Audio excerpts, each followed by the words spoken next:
I was very complimentary. I didn't say hardly anything negative today. I thought the offense played well. The offensive line struggled.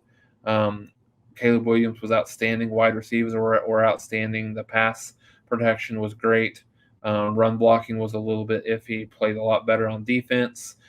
Still struggled with some open field tackling. Struggled making plays on the ball. Coverage was better. Forced 3 turnovers. So, all in all, I thought it was a really, really positive win. Best performance of the year, I thought, overall. When you look at that, what happened to our run D?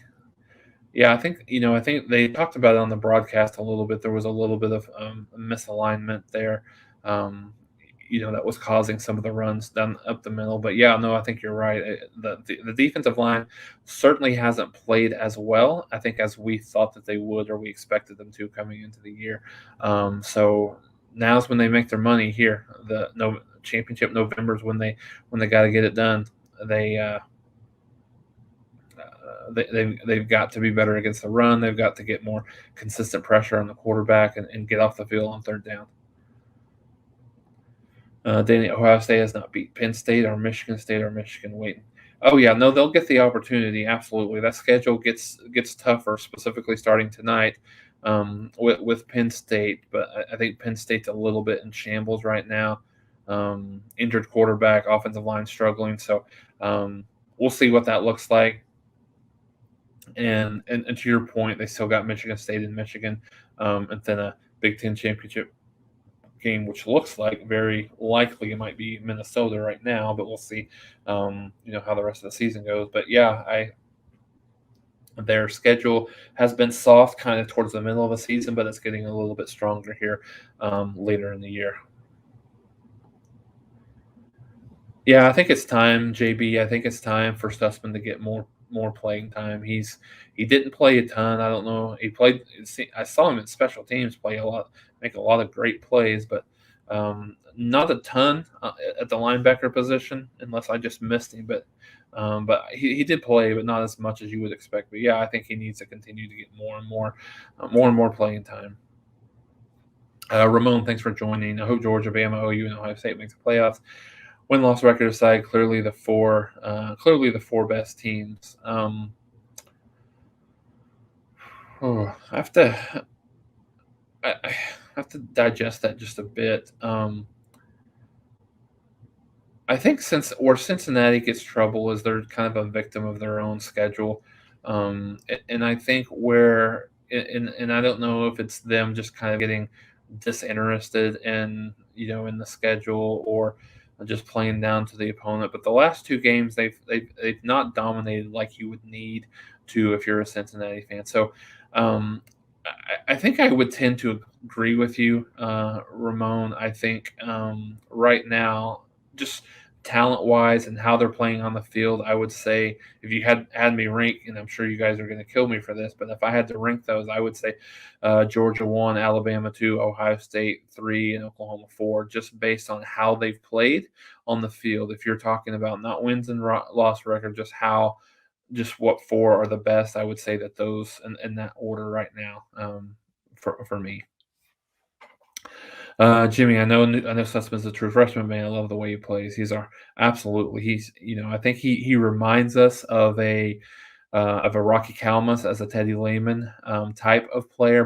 Probably more of a Teddy Lehman type of player. But yeah, no doubt, Jimmy. He plays strong. He plays with a lot of effort, with a lot of power, good technique for a true freshman. So yeah, I think he's going to be a guy that's going to be one of our better players on the defensive side of the ball, one of our better linebackers moving forward. Absolutely. Defense played with some heart today. 2 of Tech's TDs were amazing catches, and the defense was there. Totally agree. I think one of the things that they talked about on the broadcast was one thing that I'd noticed was effort, but they had talked about it in terms of competitive effort, which I think that's very fair. Just I think we saw a couple of times, the pursuit, the rallying to the football was there that had been missing over the last few weeks. And we saw that today. I think just the one thing that I would love to see improvement on is them making competitive plays with a ball in the air. I think one of them, the first one to Ezekama was a really great catch by him. The second one was really just not a great play against the ball in the air. And then I don't really put a whole lot of stock into the third one with with some of the backups in there. So yeah, I think that's fair to say that played with much more heart, absolutely.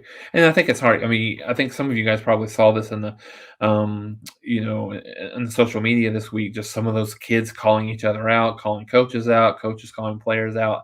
I think that it was and they had talked about the best practices that they had all year was this week. I think. So I think that's what you like to see. I mean, maybe it happened a little bit too late, but it's what you like to see here late in the year when you like to see you're playing at your best. So I don't know if Oklahoma's quite there yet. I think offensively they're playing really really well. Defensively was much better, but it remains to be seen if they're quite at their best yet.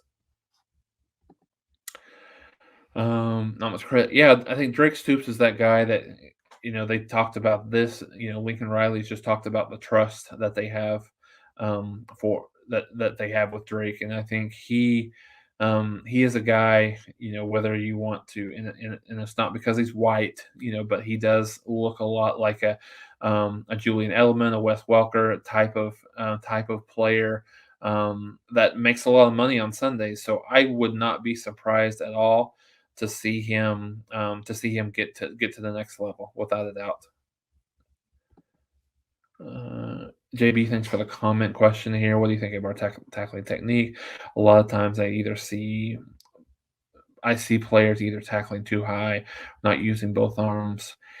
That's fair. That's absolutely fair. I couldn't agree with you more. I think one of the things I wonder here is if since Grinch has been here, obviously it's the Speed D moniker, but he's always been he's of a huge proponent of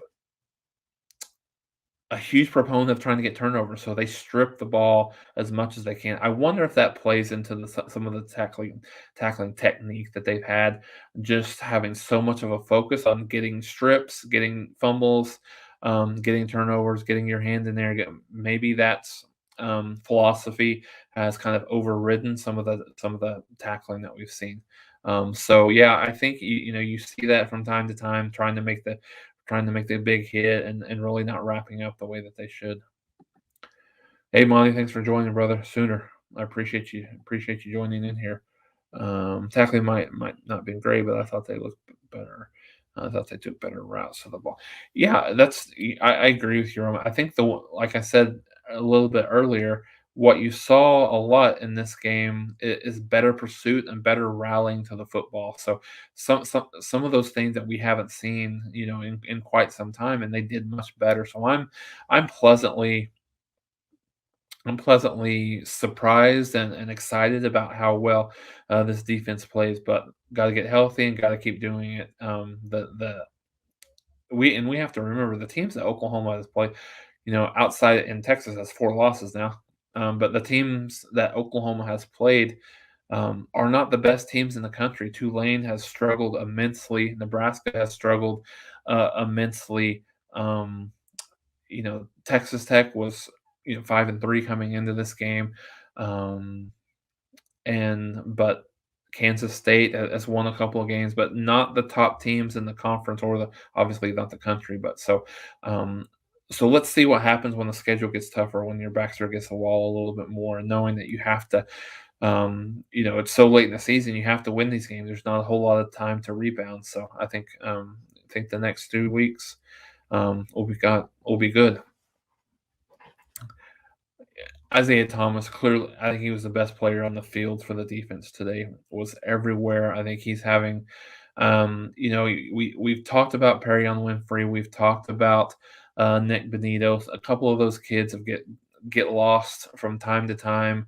I don't know if it's always effort. I don't know, if it's technique or what it is, but Isaiah Thomas has been, a constant and a very consistent player all year for Oklahoma. This season, maybe had his best game of the season today with the with the pursuit on the pursuit on the back end with the batted balls. At two batted balls, one of them went for a touchdown. Um, and I mean, sorry, not a touchdown. One of them went for an interception, and then um, you just saw some of the plays that he was able to make on that, on that strip and fumble. So I thought he's been the most consistent defensive lineman that Oklahoma has had this year, and it showed out today. Good, very good point, Monty. The entire defense changes with Redmond inside, with Isaiah Thomas at the defense. You're absolutely right. It looked much smoother. Oklahoma got a lot more pressure. Still not probably where it needs to be, but yeah, the pressure was much better on the defensive line, and it kind of goes back 2 years ago. We saw how bad, really how bad Oklahoma was against LSU in the college football playoff game a couple of years ago with him out. And things haven't changed a couple of years later. He's really, really tough on the back end, really good in run support, and just knows where to be all the time. So, yeah, I think having him back would be good. If Oklahoma could just get a healthy Woody Washington back, even if it's for Bedlam, and then the Big 12 championship game, and then hopefully the playoffs. And I think that will be fantastic for Oklahoma. Hope we get more back after the bye. Yeah, I mean, I think the bye is going to serve on a couple of different just to get some of these kids some rest. You know, they've practiced and played so many games just consecutively. I think it's going to be nice for them to get a little bit of a breather, a little bit of a break, mentally and physically, on both sides of that. I don't know who all that they might get back. After the bye, I think like I said, Woody Washington's a little bit further away. Um, Theo Weiss is a guy on the offensive side of the ball that you might see back after that bye. I think I heard some rumblings that they felt like that he might be able to be back for the Baylor game. So I think he's a guy that you might see. Mike Woods is another guy that you might see back by the Baylor game as well. So I think from a receiver perspective that helps, but I think you probably don't get Woody Washington back just yet. Um, Agreed, Hot Rod. He's definitely needed. I think his covering coverage ability in the back end is and his competitiveness is going to be um, would be huge. So if Oklahoma could get him back by then by Bedlam, I think that would be huge for Oklahoma. Um, Noah came in late at Keel, they're good cornerback. So Woody coming back in the mix. What do you think happens there?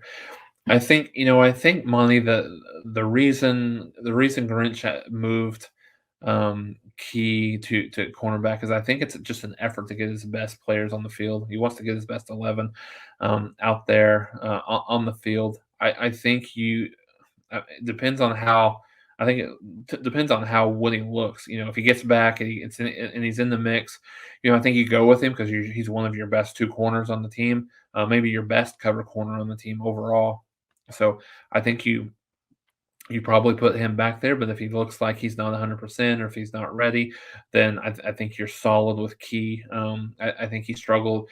Key struggled open field tackling a little bit today, but I think his coverage was there. I was really surprised at how well he played.